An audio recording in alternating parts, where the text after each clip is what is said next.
Okay, so sa quiz na ni, this is making the chemical formula of ano, inorganic compound. So puros ni siya inorganic. Send naman to ni mo no sa ako ang FB. So ano Yes, lang ma'am. ni siya, idugtong lang nimo aluminum plus carbonate. So you will have aluminum carbonate. So this one is an example. Ang imuhang sugdan og buhat diri sa aluminum hydroxide. So 'di ba ang technique nato para mabuhat nato ang correct chemical formula of the inorganic compounds is first write the symbols of the elements or the polyatomic ion. So in this case, you have aluminum and then you have the hydroxide. So hydroxide is a polyatomic ion. Ang iyahang symbol kay OH. So after that, pag naana kay symbol, ibutang nato ang ilahang charges. So Charges. sa mga elements, kung asa sila na belong na group sa periodic table, mao pud to ang ilahang charge. So aluminum belongs sa group 3A, therefore ang iyahang charge kay Okay. positive 3. And then si hydroxide is negative 1. Tapos i-check nato kung i-add nato silang duha dapat equal to 0 siya para correct ang ato ang chemical formula. Na kung i-add nato ni dili man ni siya equal to 0, so that's the time we do the Crisscross. crisscross. So pag crisscross nato, you will have aluminum, yahan na ning 1 pero no need na i-write ha pag 1 lang. And then since this is a polyatomic ion, this is the time na ibutang nato siya sa sulod sa parenthesis. Tapos sa gawas ang 3 para ano na siya indication na para ni siya sa tibok OH and not just for hydrogen. So dili nimo siya pwede isulat og ing-ani. Ayan. Kay kapag ing-ani siya, meaning the 3 is just for hydrogen and wala na dito sa kay oxygen. So the correct answer here is ALOH. And then 3. So tama imong answer, nagipasa dito. Yes, ma'am. Tama. Sige, and then we have aluminum nitrate. So si aluminum nitrate, the same thing, aluminum plus the nitrate that is NO3. NO3. Nitrate is NO3. Tas ang charge Negative nila, 1. so syempre aluminum is still positive 3 while nitrate is negative 1. So it's the same thing, we do the crisscross. So pag crisscross na to, ana, you will have here, ay sorry, parenthesis. So pag crisscross, you will have aluminum, tapos sa sulod ang NO3, and then sa gawas ang 3. And then the last one, sulfite. So aluminum gihapon, and then this time sulfite is SO3. So SO3 ang sulfite ha, pag SO4 that is sulfate. So ang charge nila positive 3 while si sulfite is negative 2. So crisscross gihapon kay dili man na siya mag-equal to 0. So you will have aluminum and then naa na siya 2 and then sa sulod ang SO3 and then sa gawas ang 3. So I hope tama to imuhang gisend dito. Yes, ma'am. Tama. Tama, Sige. ma'am. Ang sunod, you have the copper. And then, kaning 2 din he is an indication na si copper is positive 2. Kay si copper is an example of an element na duha ang iyahang oxidation state. So, kani siya, positive 2 siya. So, you'll have copper and then carbonate is CO3. Now, let's check their charges. So, naay positive 2, kani ang indication. And then, carbonate is negative 2. So, this time, positive 2 plus negative 2 is equal to 0. So, 0. no need to do the crisscross. Idugtong na lang na siya nimo diretso. UCO. Ayan. Nasabtan na ni siya na lesson. Yes, Okay ma'am. lang? Kaya? Kaya, Sige. ma'am. Okay, for copper hydroxide, Cu, this is still positive 2, and then you will have the OH. So, ibutang na ko siya sa parenthesis. This is negative 1. So, Criss-cross ta din hinaside kay dili sila parehas og charge. So, isulat nato sa parenthesis si copper and iyahan na ang 2 sa hydroxide na.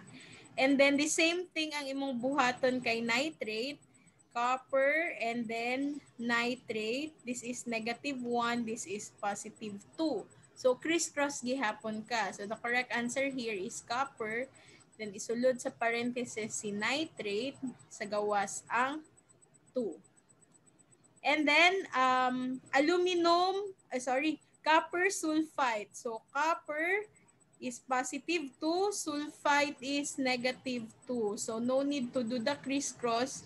Idugtong lang na nimo silang duha, Cu and SO3. Tama? Tanan imong answer sa copper? Sige. Pag-abot kay iron is just like aluminum, +3 siya. So, paano mabalaan? Because of this 3 here. So, iron is +3. And then, idugtong nato siya kay carbonate, which is -2.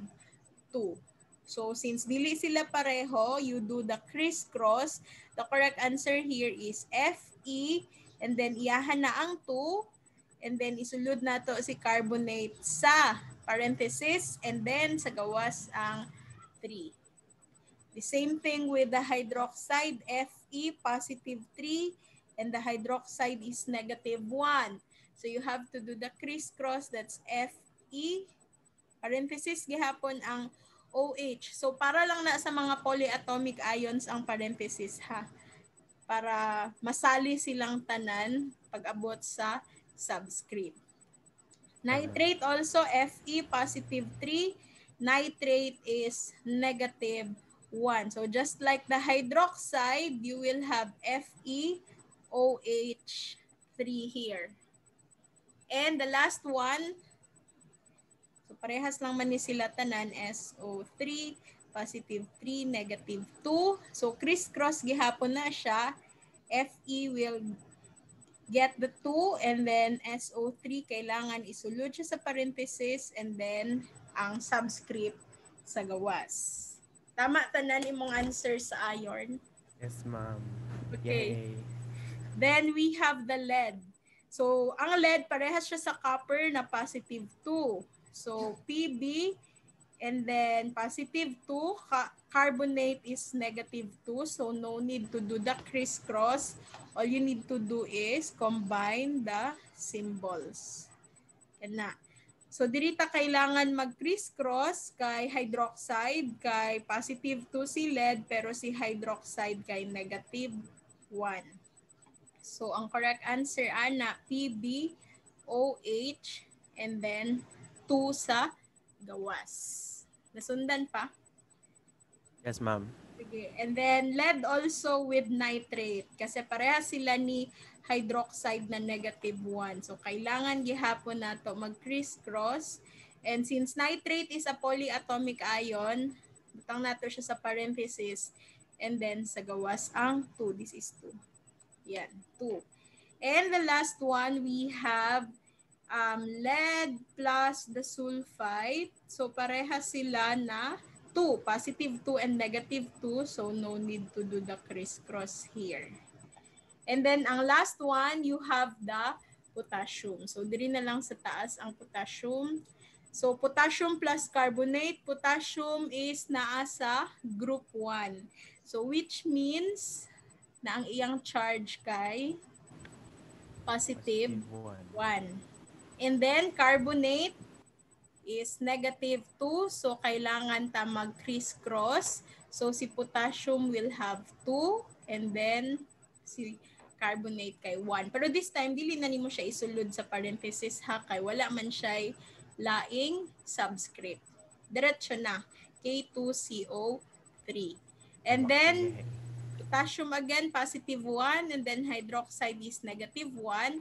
So kani, no need to do the crisscross. Automatic, combine na lang ang mga symbols. Again, kapag ka 1 lang, wala na siya, dili na siya kailangan isulod sa parenthesis.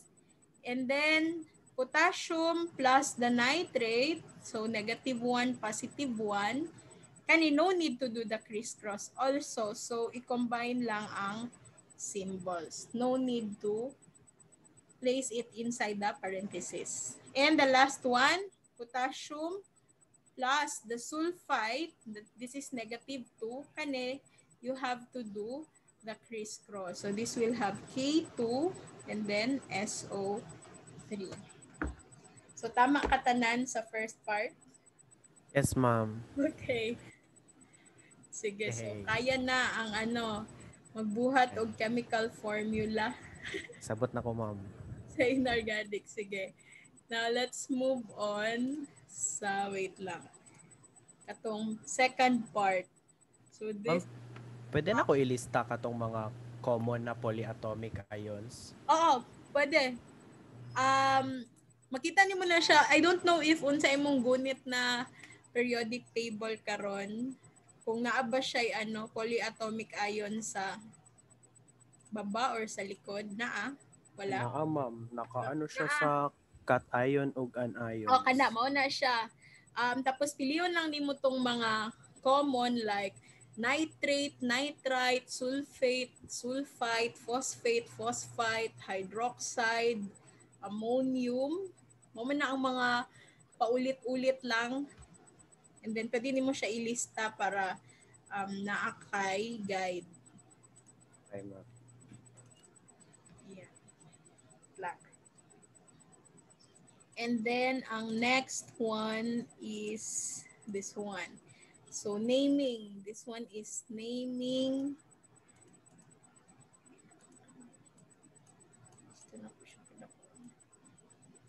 Ayan.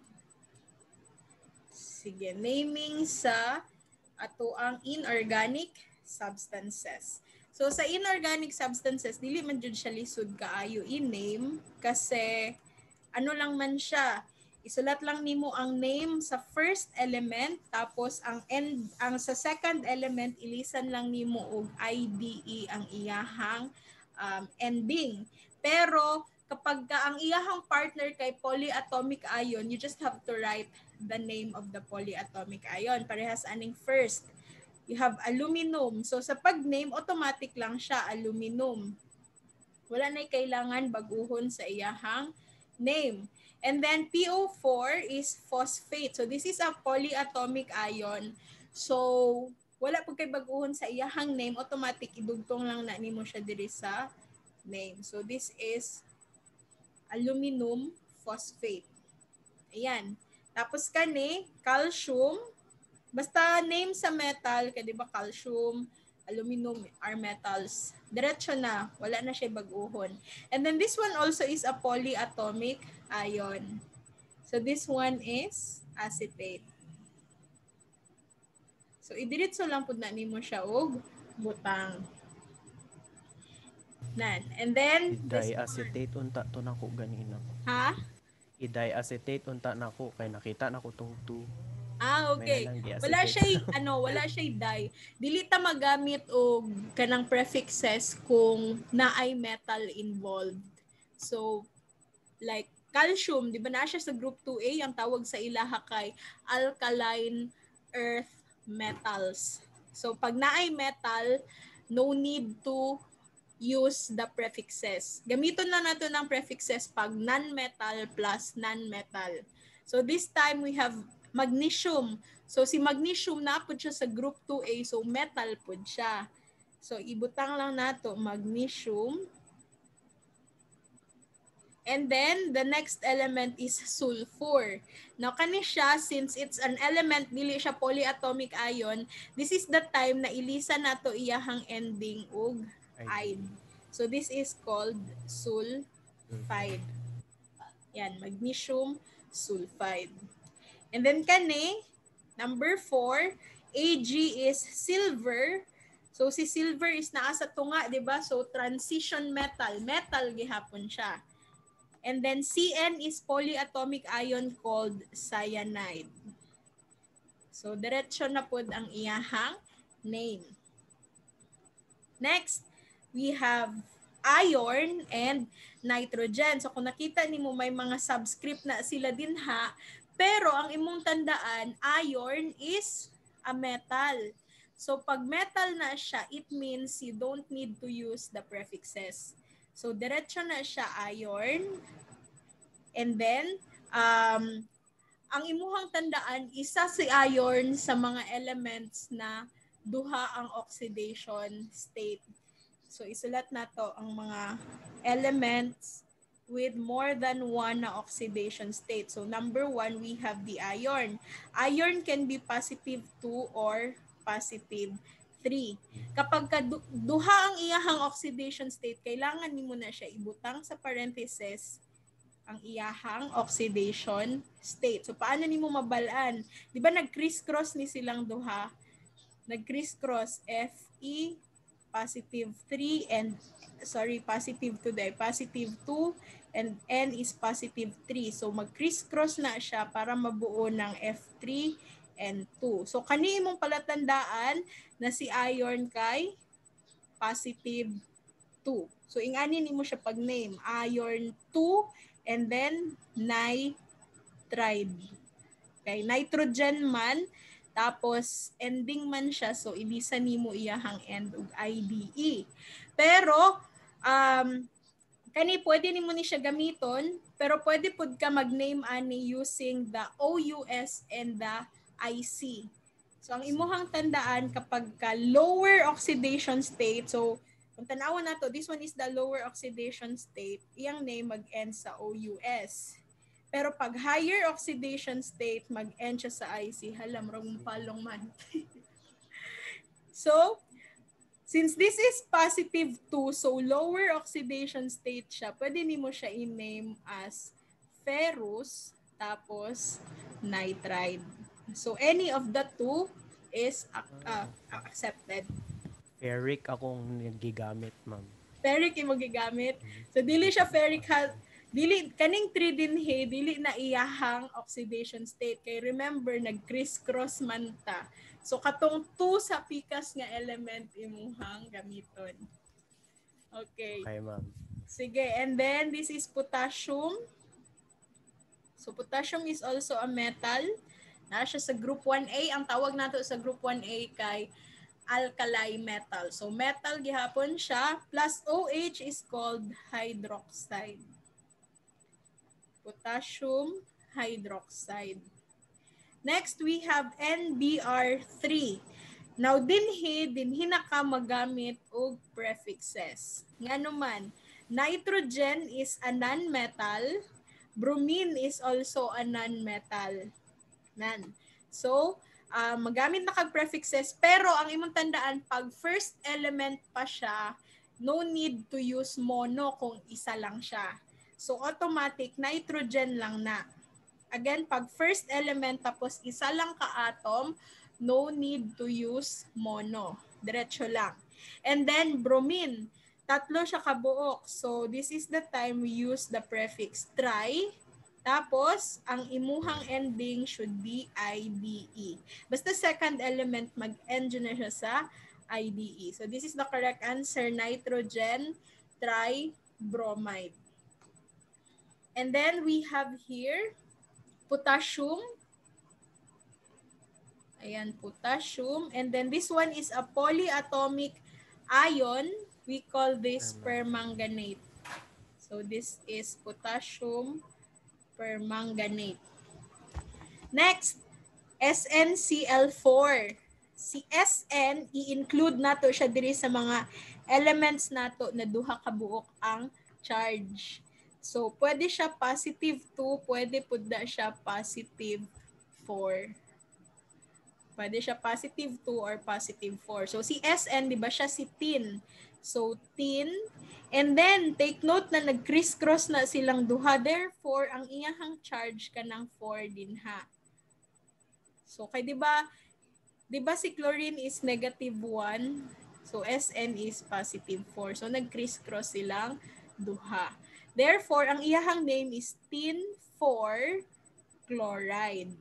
Chlorine man. So, ang ending niya, IDE. Pero pwede po ka mag-name using this OUS or IC. Ang tawag na to anak, common name. So, positive 4 man siya. So, higher oxidation state siya. Mag-end siya sa IC. Ang tawag na to sa iyaha kay stannic. Stannous ug stannic man ni siya. Stannic chloride. Sige, answer ni mo dire. Tin tetrachloride, ma'am. Dili siya mag-tin tetrachloride kay tin is a metal Metal. and chlorine is a non-metal. So pag naay presence ni metal, dili ka mo gamit og prefixes, ha?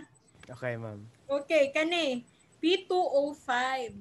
So si phosphorus, makitaan man na nimo sa imong periodic table, di ba? May palatandaan man na sa periodic table kung metal ba siya or non-metal. Yes, ma'am. Okay. So si phosphorus is an example of a non-metal element. Non-metal na si phosphorus. At the same time, si oxygen is also a non-metal. So walay presence sa non-metal dinhi. This is the time we will use the prefixes. So kani kay ang first element duha man siya kabuok. So we will write diphosphorus. And then O5 is, what is 5 kabuok? Pent. Penta. Okay. Penta man dapat na siya, pero kapag ka-oxygen iyang dugtong, pent lang ha, tanggalon mo ng A. So, pentoxide. Ayan. Okay, tama ko dira. Ano sa answer mo dira? Diphosphorus pentoxide? Okay. So, ihatag na lang nako ang uban elements na naay duha ka charge. So, apil si lead dinhi, positive 2 or positive 3. Plumbus o plumbik. Pwede si lead. Si mercury pod, pwede siya diri, positive 1 or positive 3. Gold also, this is positive 2. Ano man na? Positive 2, positive 4. Positive 2 or positive 4, mercury positive 1, positive 2. Si gold ang positive 1 or positive 3. Ano pa?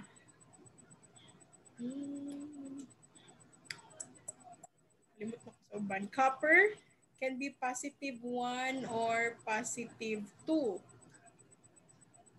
Lead, tin, iron, mercury, gold. Magugpo periodic table dire. Let me see my periodic table first. Kung naba ko yung element na nakaligtaan. Periodic table dire.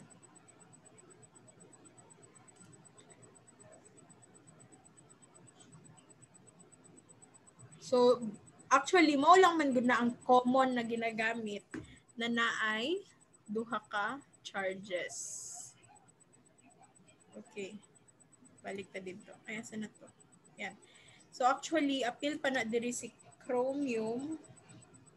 Pwede na siya positive 1, positive 2. Si cobalt also. Si cobalt is positive 2 or positive 3. So, ang tawag na to chromic, chromous, and cobaltous, cobaltic. Pero, though ihatag na ko, dili kay ni sila common na mga elements. So, kani mostly atong ginagamit na mga elements. Nakay questions sa naming? None, ma'am. Okay. Gets na. Sige, wait lang ha. So again, yesterday we started with the atomic structure and then we discussed the ions. And then we also learned the electron configuration and then we ended with the quantum numbers. Do you have questions about those things before we'll continue? Wala pa, ma'am. Ha? Wala? Okay lang? Wala man. Okay. Lang, ma'am. Sige. So, diri na ta kay quantum numbers. Ginagamit nato ni siya to locate our electrons in the atoms. So, we started with the principal quantum number. Ang symbol ani niya is letter N. Again, ang gina-determine niya ang main energy level. Before that, you cannot predict the sets of the quantum numbers if hindi mo gagawin yung electron configuration. So, electron configuration first before quantum numbers. Always remember, ang principal quantum number is always a positive integer. So, dili siya pwede na negative integer. Ang function niya is to determine the size of the particle. So sa principal quantum number, kung imuhang isulat ang iyahang electron configuration, like this one, this is for sodium. Ay, ano man na yun?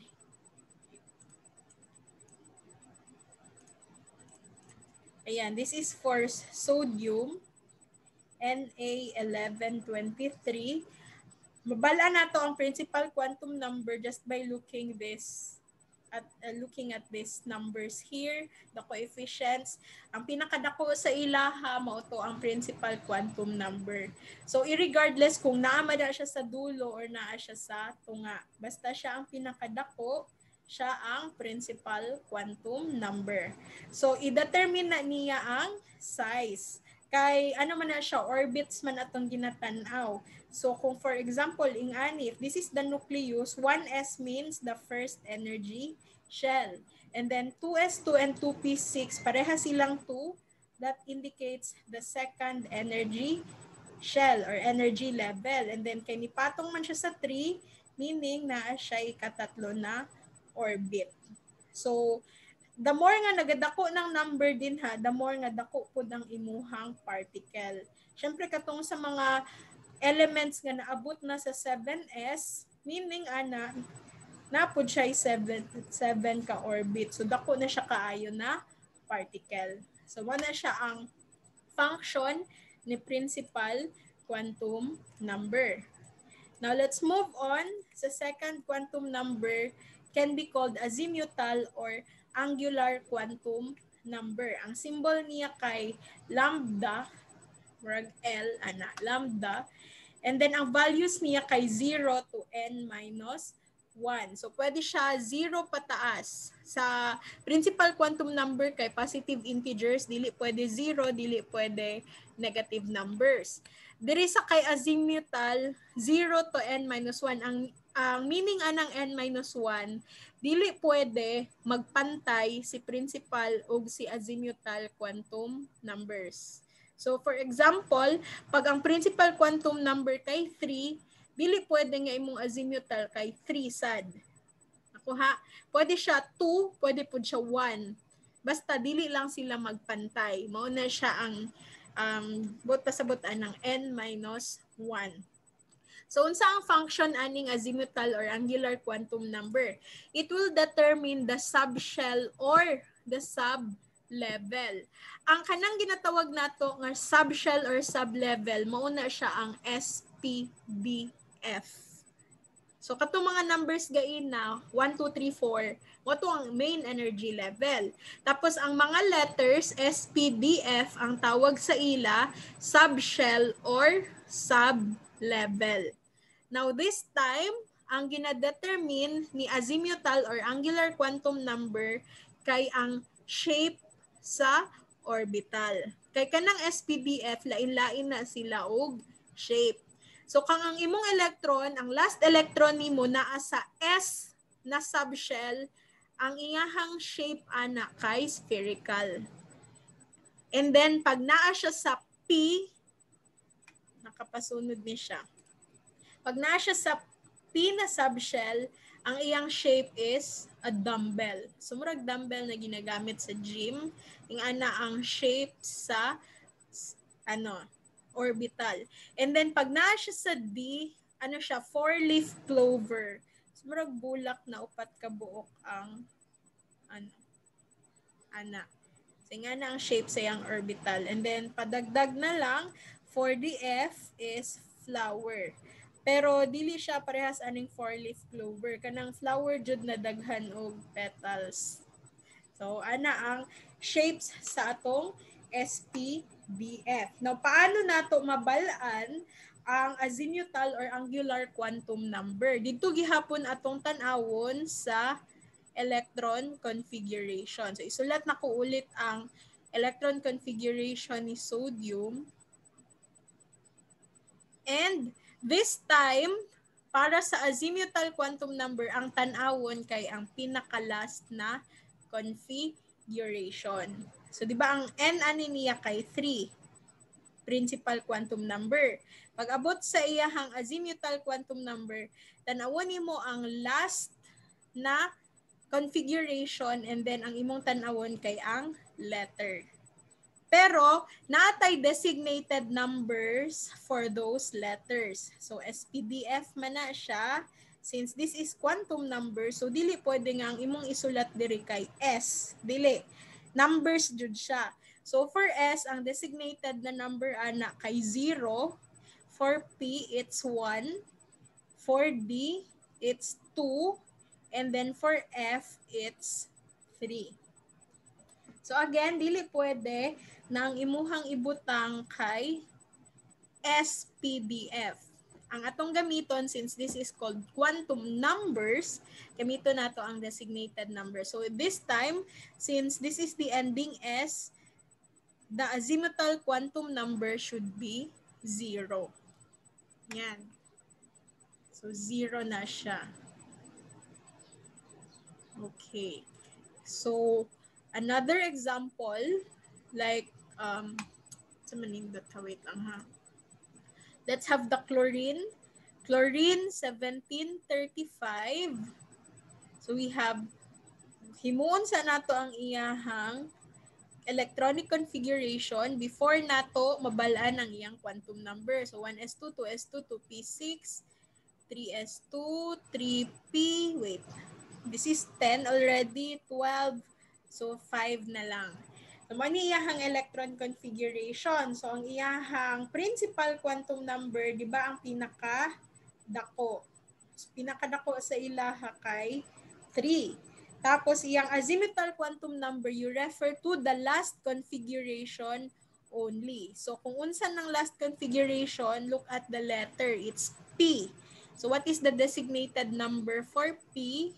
That is 1. So, mauna ang iyahang azimuthal quantum number.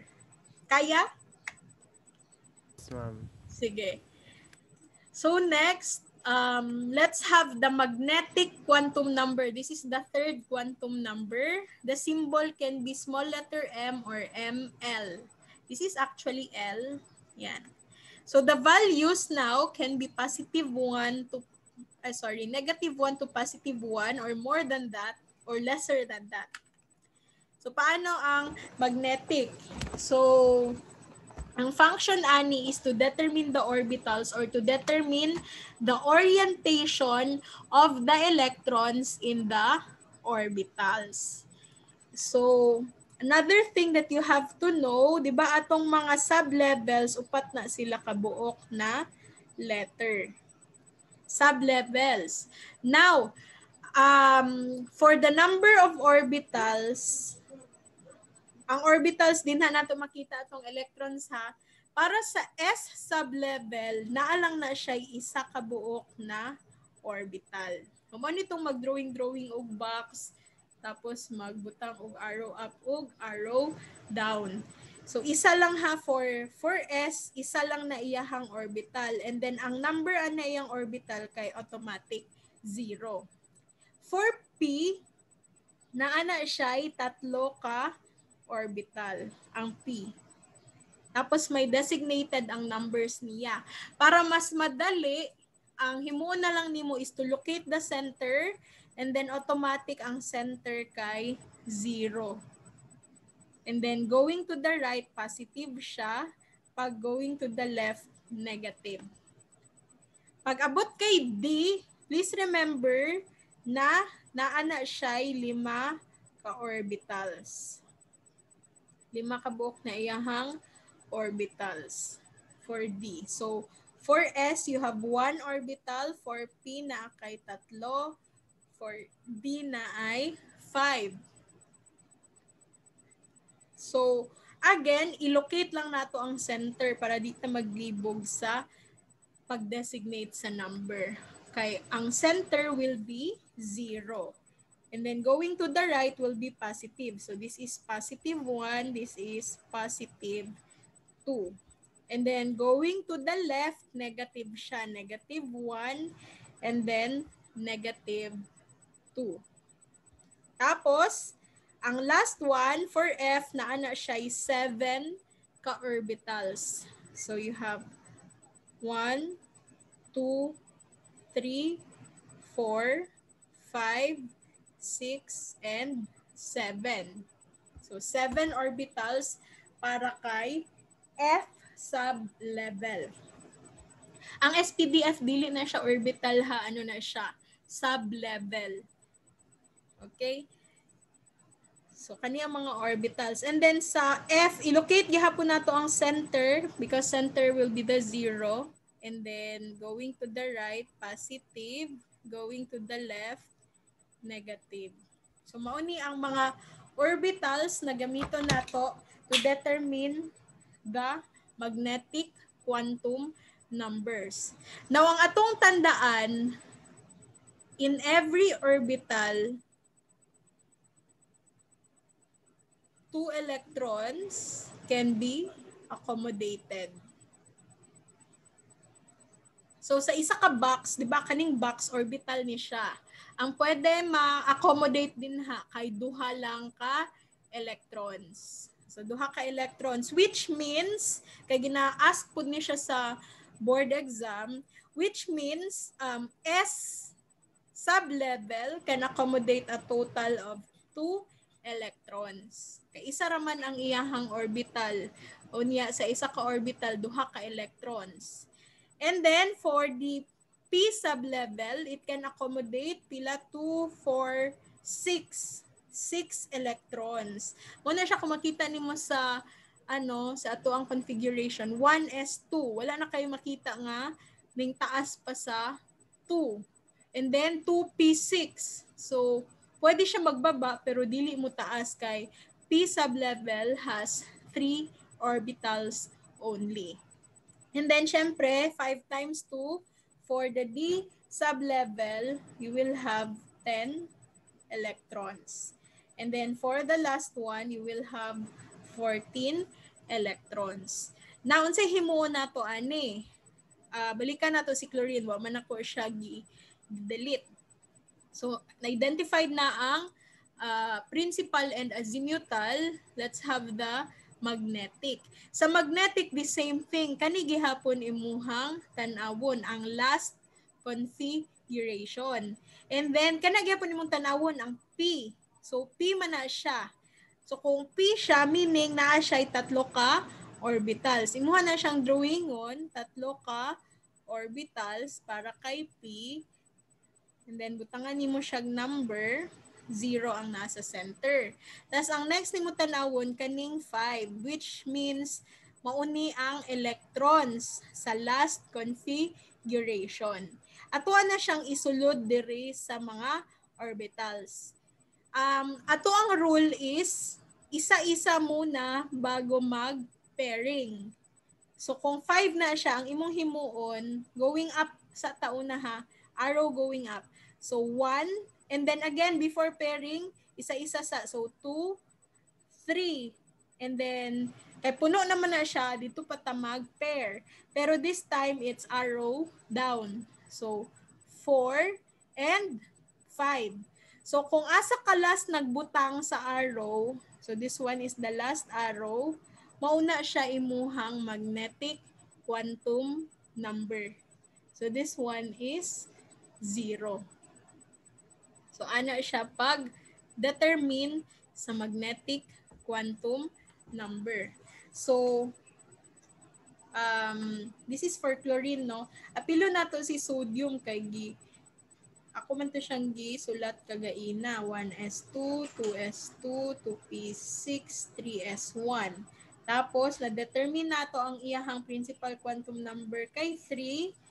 Iyahang azimuthal quantum number, this is S. So, di ba the designated number for S is 0.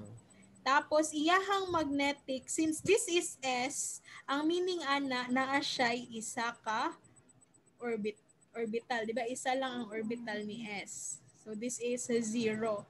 And then, isa lang pod ka electron. So, this is it. So, automatic, ang magnetic quantum number ni sodium, 0 gihapon. Pag mag-end ganin na siya sa S, the same na ang iyahang magnetic o ang iyahang azimuthal. Kaya? Yes, ma'am. Gets na Okay. ko. Sige. So, let's move on sa last na quantum number. Wait lang. Sa spin quantum number, ang symbol niya can be S or MS, and ang values nato can be -1/2 or +1/2.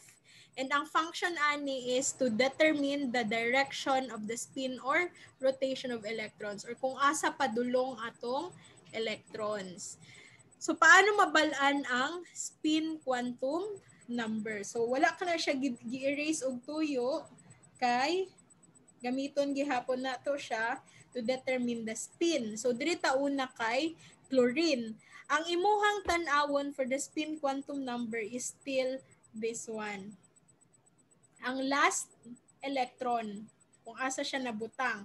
Pero ang imong tandaan, pag going down, this is -1/2. Pero if the arrow is going up, it's +1/2. Now, the last one is going down, so automatic, this is -1/2. So, ana lang ang sa spin.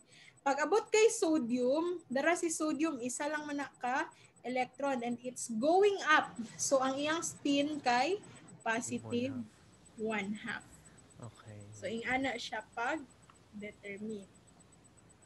Sige daw, let's have an example. Tapos, ikaw una answer.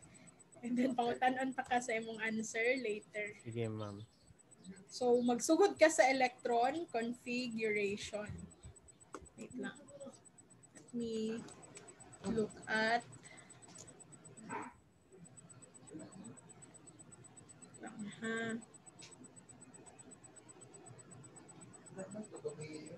answer.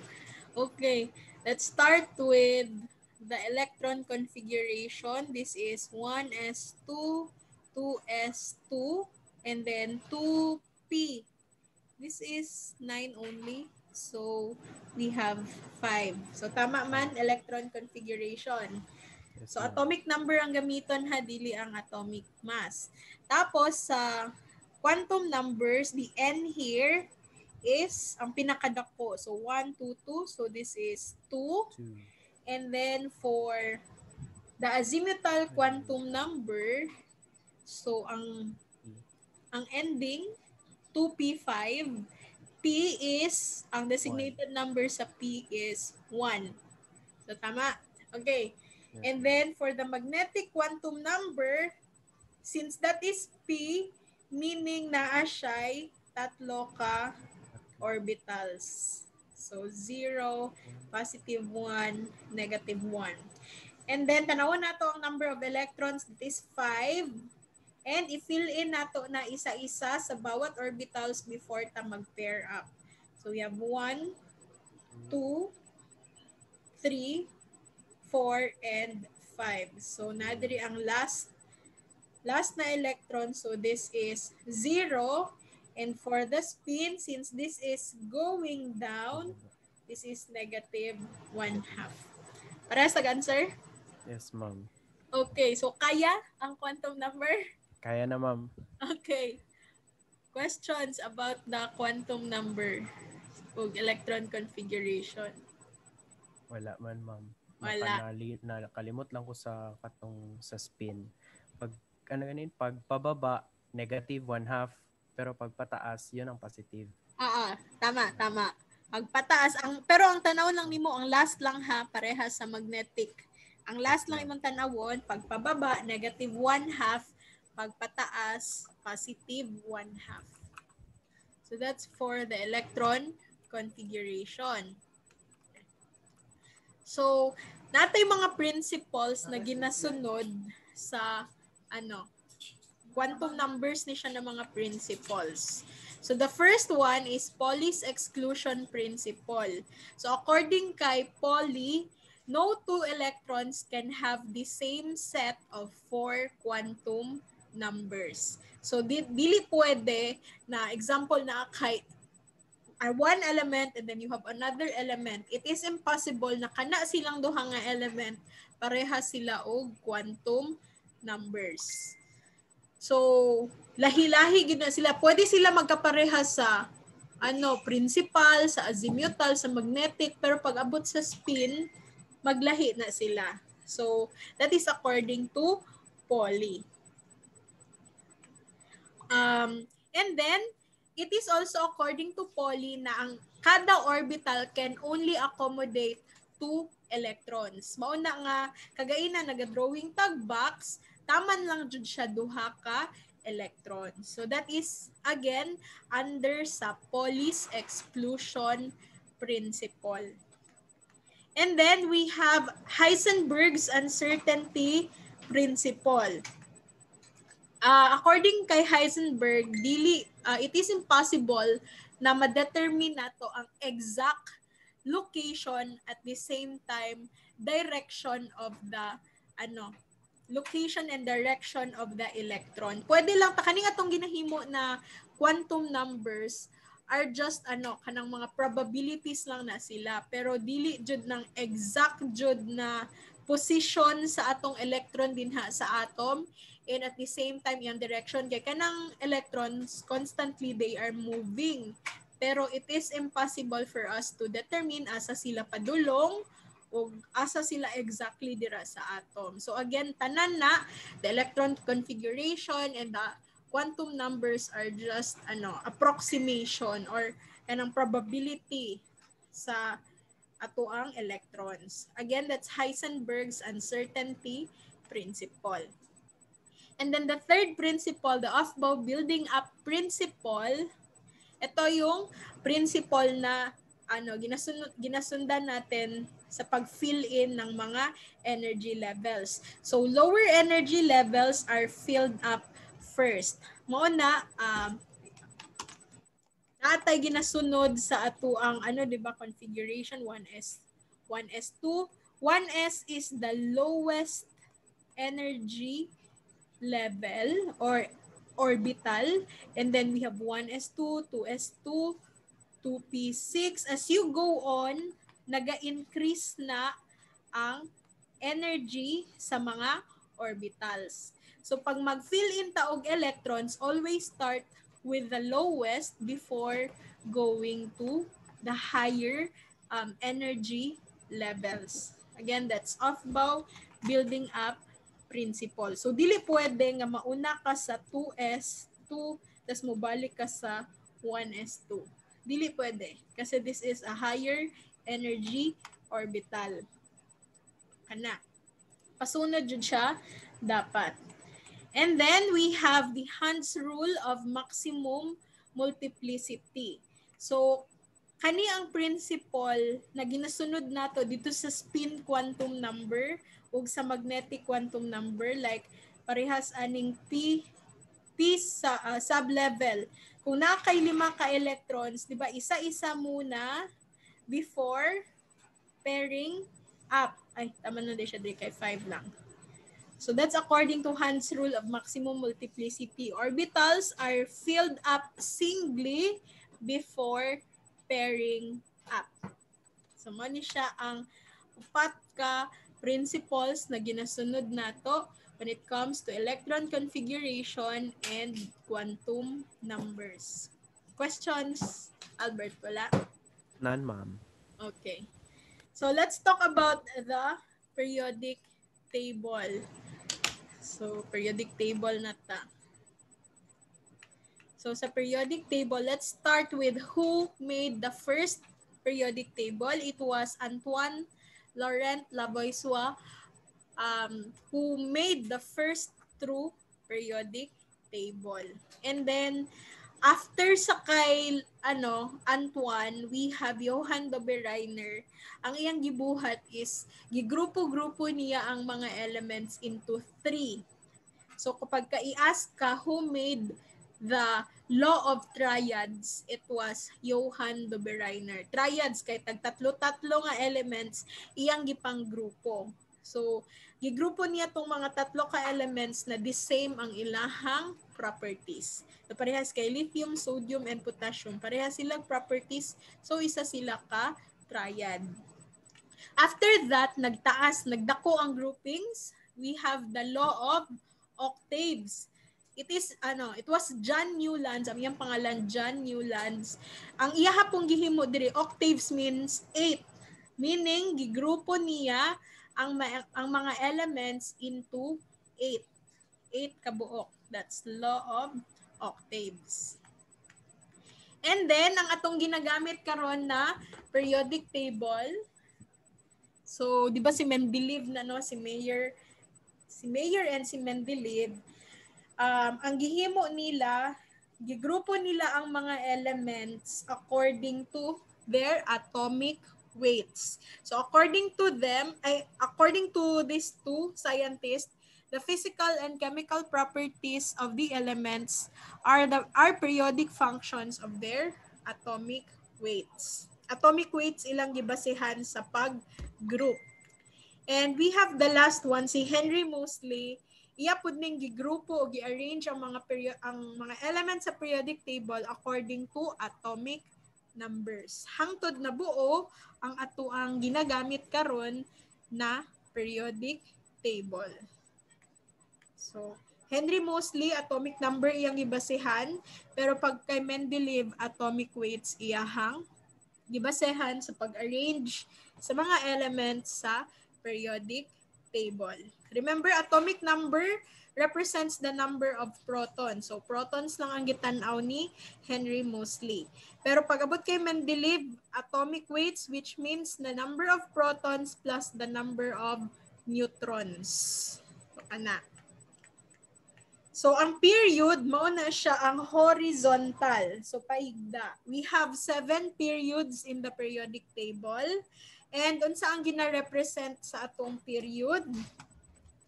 So, gina-represent na niya ang energy shell na na-occupy sa atoang electron. So, pag nakakaingani, periodic table. So, this one is period 1. And then we have period 2 here. So hydrogen, and then we have lithium. Period 3, we have sodium. So kung unsa sila na period na bilong, ing ato pod ang energy shell na na-occupy sa ilahang electrons. Parehas kay hydrogen, since naaman siya sa period 1, it means na if this is the nucleus, ang iyang electron naka-occupy lang og isa ka energy shell. So nadira ang iyahang electron. Pero pag naa siya sa period 2, it means this is the nucleus. Ang mga electrons naka-occupy hangtod sa second energy shell. Mao na ang gina-represent sa mga period sa periodic table. Again, horizontal, pahigda, paana. Yan. Again, gina-question ko na siya sa board exam, pila kabuok ang period sa periodic table, it's 7. And then, ang family naman, other name sa family kay group. So, family or group, isa lang na sila. So, pwede siya family A or family B. Pwede po siya tawagon o group A o group B. Unsa ni sila? Ang sa family A, pag A gani, representative elements. So, kung tanawon nato sa periodic table, nakakadinha, group 1A, group 2A, mao na ang mga representative elements. And unsa na ang mga representative elements sa periodic table? So if natay periodic table ani, ana, this one is group 1A, this is the group 2A. Ayan. So ang tawag nato ana sa ila, the S block. Nanong gitawag man na sila S block kay ang ending ana sa ilahang electron configuration kay S1 and S2. Ang ending sa ilahang configuration. So S block. And then we have group 3A here and then going to group 8A sa last. Kung tanawon nato sa periodic table. So from boron, carbon, nitrogen, oxygen, fluorine, and then we have helium. Mga family A na sila. And then this is called the P block. Kay ang ending ani nila, P tanan. Gikan kay boron, we have P1, P2, P3, P4, P5, and P6. So P block na sila. Again, we call them the family A or the representative elements. And then we have the family B or the group B. They are our transition metals. So mao na ang naa sa tunga. So kung tanawon nato na yung nakapangalan dira group 3B, group 4B, and so on. So unsa ang gina-occupy sa transition metals nato? Ang D block, this is the D block. Ang atong mga transition metals. So lahat kana pud sila tanan ang ending nila D from D1 to D10. Remember, di ba 10 ka electrons tanan ang ma-occupy ni B. Now, ang kanang nasa ubos, diri na ako siya isulat, nasa ubos. We call them the rare earth metals. Siyempre, dili kay nato sila makita even sa atong mga chemical reactions kay very rare sila makita sa earth. Maupod na sila ang F block. So they belong to the family B, the transition metals, and the rare earth metals. So silang tanan din metals na sila. So pag family or group mo na siya ang vertical na grouping sa periodic table. So naday ko diri gibutang. Ayan. So this is the S block, the P block here, and then D, and then F sa baba. Ang groupings ana ingani pa vertical pag family or group. Now kung ang period, wait lang. Let me write it sa screen. This is the period, 'di ba? Sa kilid. 7 na siya kabuok. Dire 8. And then diri sa tunga actually 10 na siya. Ang kaning period, 'di ba, ang gina-represent ani kay ang energy shell occupied by the electrons. Now, paano ang group? Ano ang nire-represent ng group? So, this indicates the valence electron. So, mauna ang gina-represent sa group or sa family. Meaning, pag naa siya sa group 1, meaning naa siya isa ka valence electron. Pag naa siya sa group 2, napod siya duha ka valence electron. Ano na siya kanang electron na naa sa iyahang outermost shell. We call it again valence electron. Questions? Ala. Ma'am. So, ang next nato na lesson kay periodic trends. So, muna siya ang periodic trends. Naatay mga ginasunod na mga properties, ang atong mga elements naka-arrange sila properly sa periodic table and naa sila ginasunod na trend. So, parehas aning electron affinity, atomic radius, ionization energy, electronegativity, metallic and non-metallic characters. Mana siya ang mga periodic trends. Now, let's start with the atomic radius or the atomic size. Pag ginaminan ng atomic radius, ano na siya? 1/2 the distance between two nuclei. Sulat na ko siya.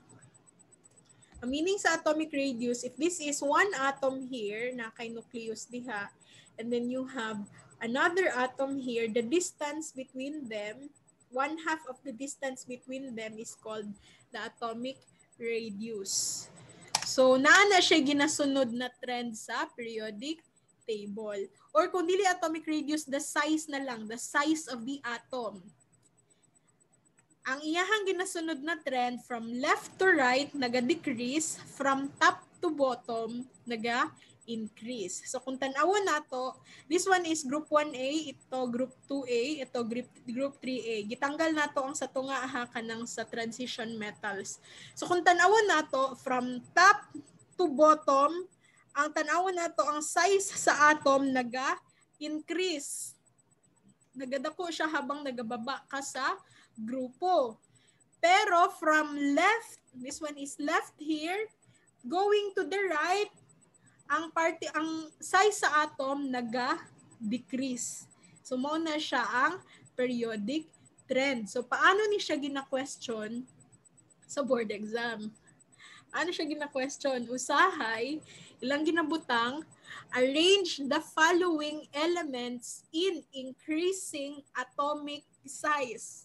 Ginapa-arrange ang element kung according sa increasing na atomic size. So that is the reason why kana ganing first year pa lang ginapa-memorize na og arrangement sa mga elements sa periodic table. At least sa kana ganing mostly ilang ginahatag man representative elements. So kaning mga family A ipa-arrange. So usahay nagahatag og elements like we have lithium, and then we have silicon, potassium, and then we have rubidium here, and then we have helium. So kana usahay maghatag na sila og 5 ka elements, and then ipa-arrange into increasing atomic size.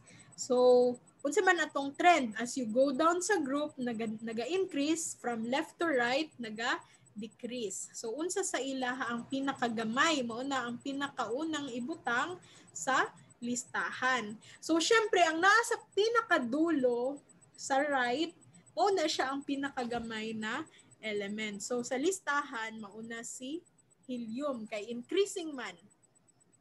And then okay na si helium. So unsa ang sunod? Ang naa pa sa right gihapon, and that is unsa? We have the silicon kay naman gihapon ni siya sa right. And then ang nabilin puro sila tanan naa sa left. Pero tan-awon na lang nato going down. Meaning ang naa sa taas sa ilaha mas gamay, ang naa sa baba mas dako.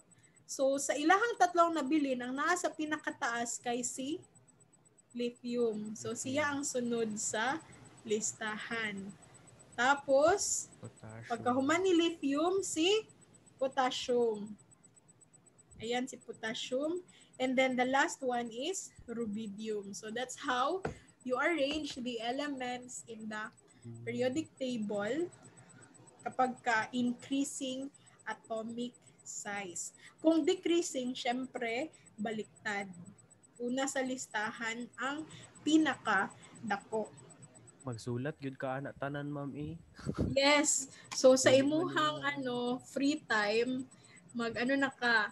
maningkamot ka o familiarize sa arrangement sa atong mga elements sa periodic table para dili ka mag-cram pag abot sa board exam na hapit na ang board exam unya wala pa nimo siya wala nimo siya properly na identify or na familiarize nilisod.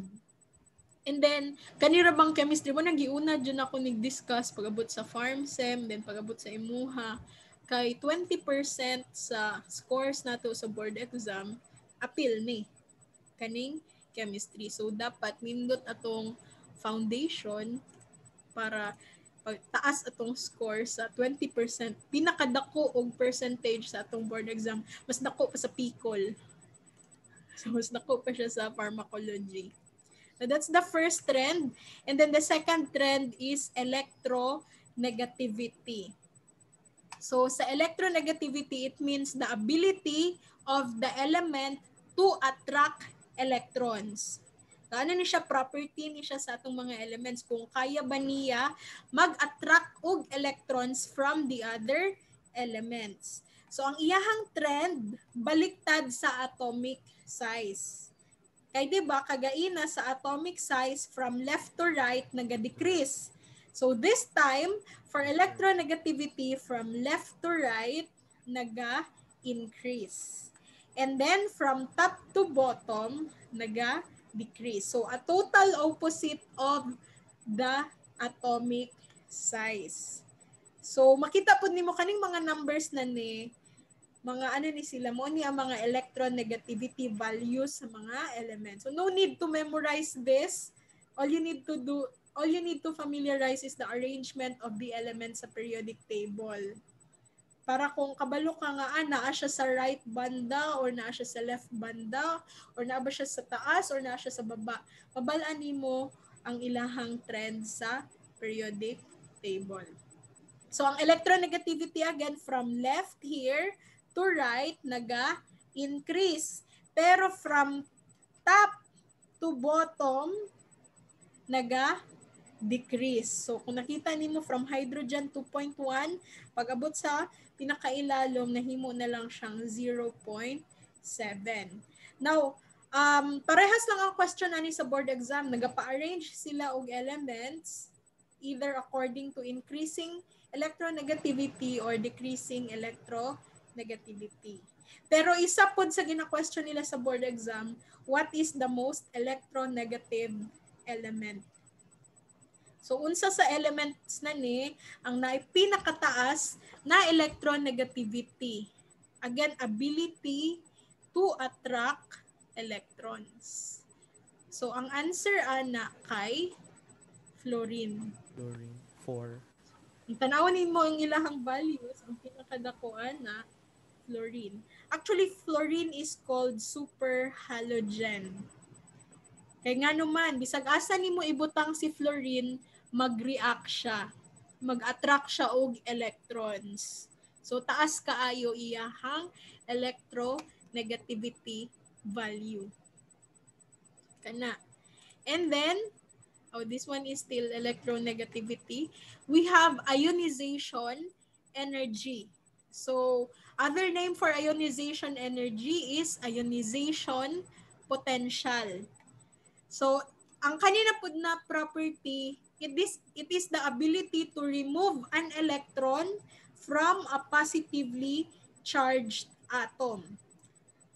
Ang electronegativity kagaina, attract lang. Attract niya ang electron. Pero pag abot sa ionization energy, i-remove na gyud niya ang electron from another element. So, kanang element positively charged siya.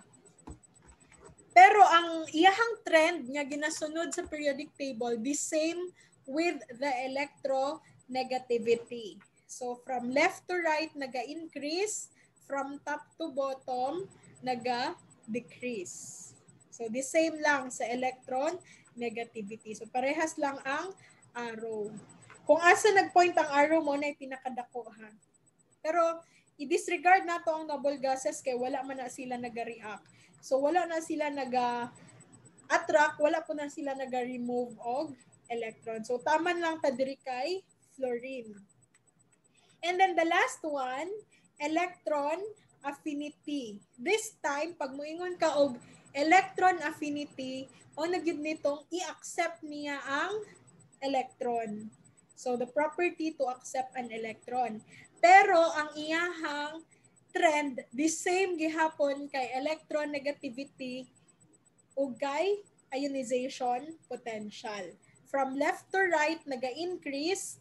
From top to bottom, naga-decrease. So, the same thing. Ang tatlo ha, electronegativity, ionization energy, and ang electron affinity, pareha sila tanan og trend. From left to right, naga-increase. From top to bottom, naga-decrease.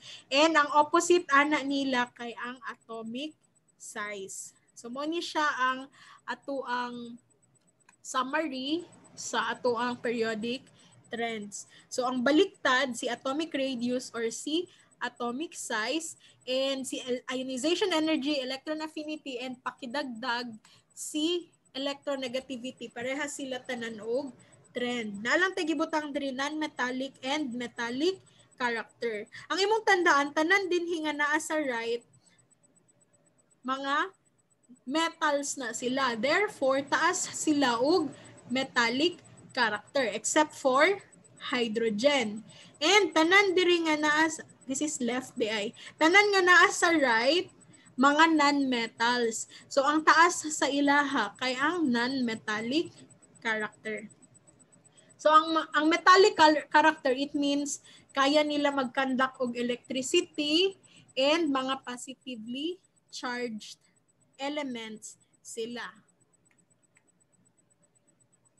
So, idugang lang nako, we have the melting point. When you say melting point, it is the amount of energy na kailangan para ma-break ang bonds and then ang imong substance from solid mahimo siya og liquid. So, mani siyang example sa mga melting points sa atong mga elements. Pero, sa board exam, kailangan nimo tandaan na wala tay ginasunod na periodic trends pag-abot sa melting point. So dili nimo maingon nga ang mga naa sa right mas taas silang melting point, ang naa sa baba mas mubo silang melting point. Wala kay kung tanawon nimo lahi-lahi sila tanan og melting point. So walay periodic trends pag-abot kay melting point, but please take note na most of the time ang mga metals they have high melting point. And then most of our non-metals ang ilaha pod kay low ilahang melting points. And then, wait lang. Kaya lang, kung pangutanon ka, which element has the highest boiling point of all the elements? It's a non-metal which is carbon. So mo na nga wala tay periodic trends na ginasunod. Kay moingon man ta nga basta metal high ilang melting point, basta non-metal low. Pero ang naay highest na melting point is a non-metal. That is carbon. And ang semi-metal na boron, ang second, na po siya high melting point. So karon atong i-apply ang periodic trends. Ansiran nato ni.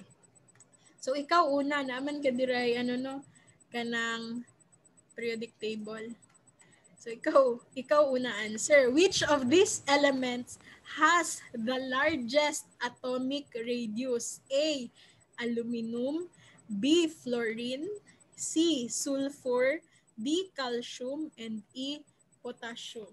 So gamito nato ang periodic trends to predict kinsa sa ilaha ang naay largest atomic radius. Remember, from left to right, naga-decrease. From top to bottom, naga-increase.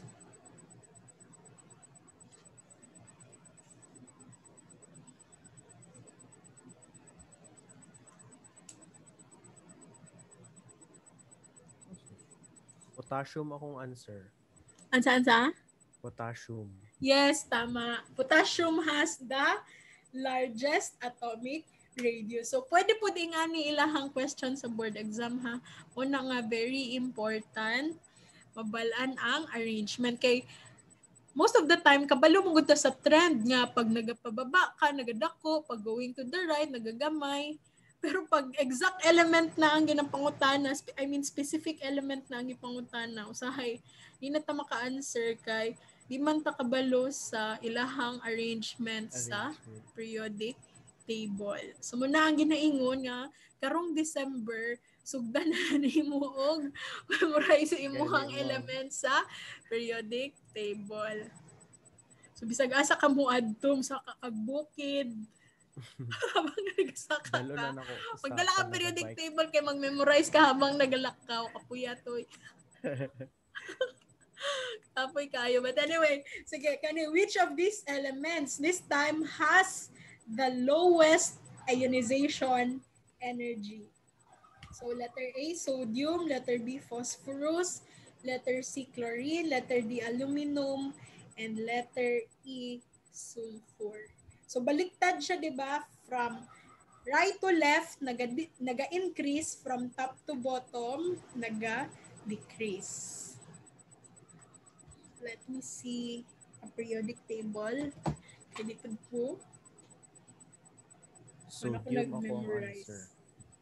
Sa answer. Wait lang. Let me open a periodic table here.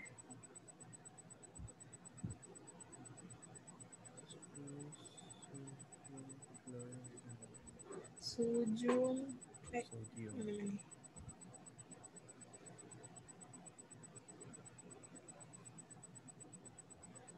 Sodium, phosphorus, chlorine, aluminum, and sulfur. Sodium.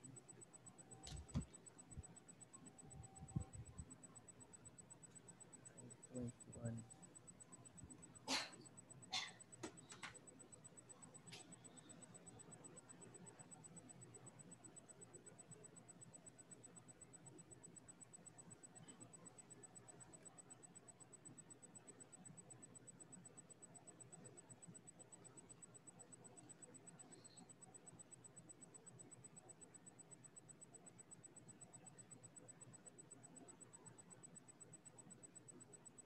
Ano sa answer?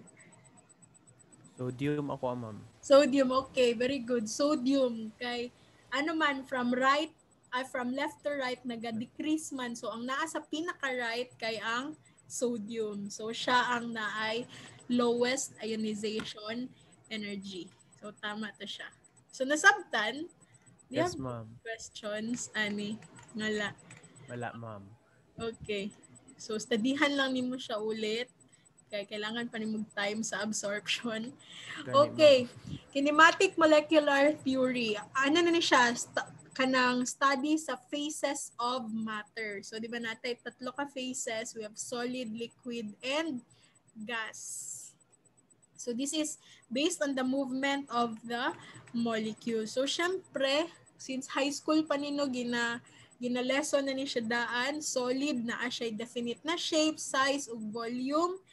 And then, pag abot sa liquid, daw na siya definite na volume, pero mag-follow lang siya sa shape sa iyahang container. Meron ding definite size, I mean measurement, no? Volume. Ano to siya? Volume sa liquid. And then, we have sa gases, kani, wala na dyan siya definite na shape, size, or volume. So, hangtod ma-fill in lang sa iyahang container.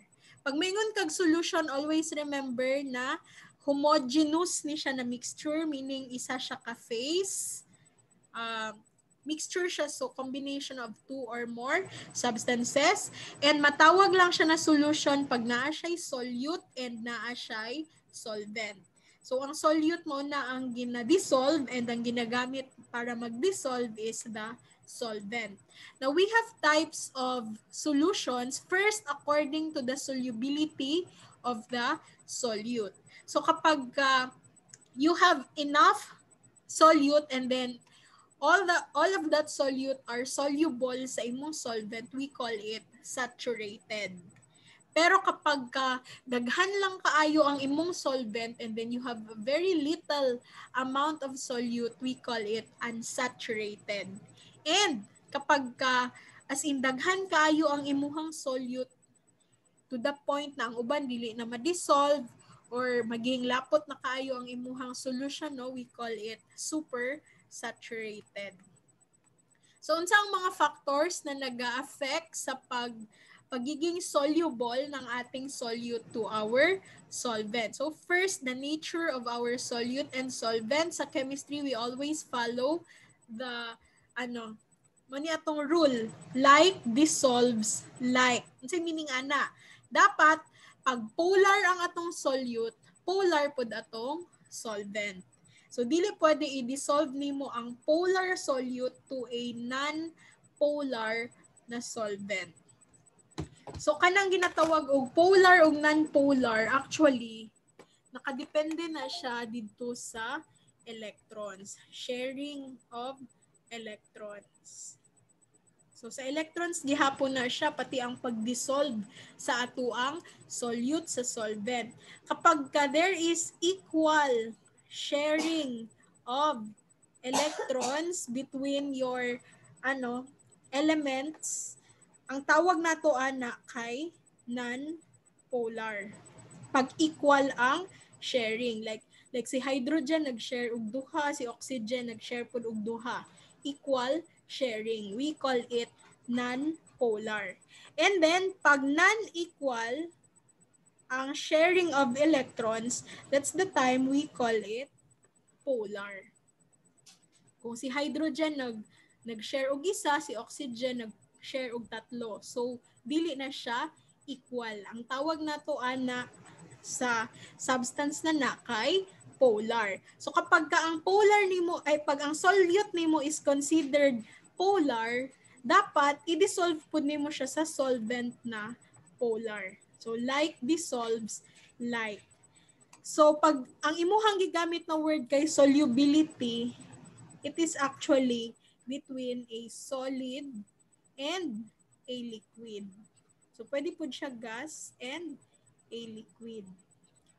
So for example, maximum amount of solute expressed in grams that can be dissolved in 100 grams of water. That is solubility. Pero pag moingon kag miscibility, it's between liquid and liquid. So parehas anang oil and water. Dili ka moingon nga si oil dili soluble sa water. The term is not correct kasi soluble or solubility should be between solid and liquid or gas or liquid. Pag liquid to liquid na, you use the word miscible, meaning magmix ba sila with each other. So, like si oil, oil is immiscible to water. Nakay questions, ane? Wala, ma'am. Okay. So, another thing is the temperature. Most of our solutes actually are soluble at higher temperature. Pag i-increase nimo ang temp, like iinit nimo, mas mupaspas ang iyahang solubility. But for gas, sa gas ni siya ha, ang solubility sa gas sa liquid naga-decrease noon siya kapag ka i-increase nimo ang temperature. So, ang tawag ana exothermic kapag ka ang solubility nag-decrease pag i-increase ang temp, and endothermic kapag ka naga-increase ang iyahang solubility pag gina-heat nimo siya or naga-increase iyahang temperature. Yan. And then pressure can also affect solubility, pero it can only affect the solubility of gas. So natay ginatawag og Henry's law. So according to this law, ang solubility daw sa gas naga-increase kapag ka ang pressure nimo gina-increase sad. So the next time na moinom ka og soft drinks, always remember na ang soft drinks nato naa na siya pressure sa sulod. Kay ang nagahatag og kana ganing characteristic taste sa ato ang soft drinks kay ang carbon dioxide. Diba that is a gas? And then kailangan i-dissolve nato siya sa liquid. So para ma-dissolve nato siya sa liquid, dapat mag-apply ta og pressure. So that is the reason why pag i-open nimo ang imuhang container sa soft drinks, nagatingog siya, it means naga-release ang pressure. So kapag gamay ang pressure, gamay sad ang solubility sa gas. Mo na siya nga naay difference ang lasa sa imuhang soft drinks kung ibutang nimo siya sa bote or sa plastic, or ibutang jud nimo siya sa another container like kana ganing kanang sa Jollibee, di ba lahi pug lasa ang ilahang Coke. Kay ngano man sa Jollibee ginabalhin nila og sudlanan. So kay gibalhin nila ang og sudlanan, wala nay pressure dito sa ilahang sudlanan. Dili na maging soluble si carbon dioxide dito sa liquid. So wala na ang characteristic na taste sa carbon dioxide, and ato, tamis na lang ang mabilin. So wala na espiritu ang Coke.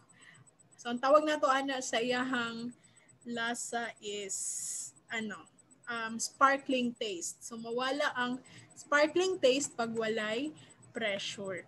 And then sa particle size also in the surface area, always remember kung gusto ka matunaw dayon ang imuhang tunaw na solid, dapat gamay iyang particle size.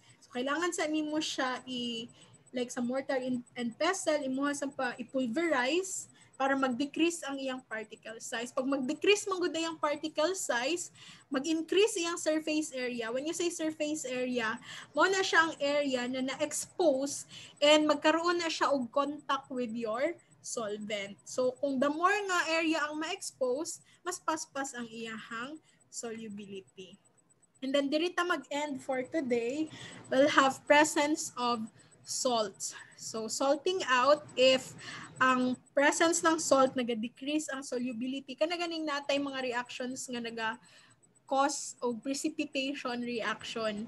So pag naay precipitate na ma-form, meaning nagababa ang iyahang solubility, kay bisag unsaon nimo na siya og tunaw, digi na siya matunaw.